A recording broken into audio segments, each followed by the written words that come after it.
Cet après-midi, c'était un bilan d'étape, entre guillemets, avec les élus sur la lutte contre la cabanisation.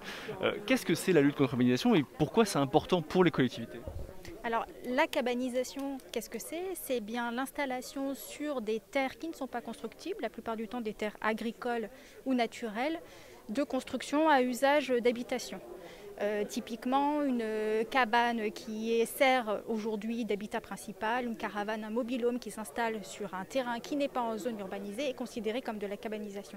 Alors c'est important de lutter contre la cabanisation parce que elle entraîne des problématiques. Alors il y a effectivement des problématiques sociales, mais également des problématiques environnementales, de sécurité, puisque une habitation qui est installée dans une zone non urbanisée peut être en difficulté quand on rencontre des événements climatiques ou des incendies, des inondations.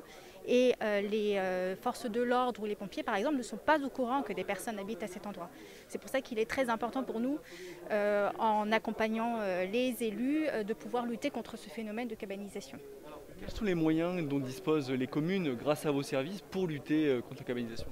Alors les communes disposent de leurs propres moyens de lutte contre la cabanisation puisqu'elles ont des agents assermentés et puis il existe tout un tas de procédures pénales, civiles qu'elles peuvent mettre en œuvre pour pouvoir lutter contre ce phénomène.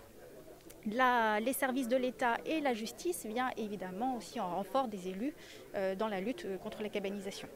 Ça couvre à peu près dans l'Hérault, ça correspond à peu près à combien de, on va dire, de contrevenants, on va dire de maladroits, on va appeler ça comme ça à peu près?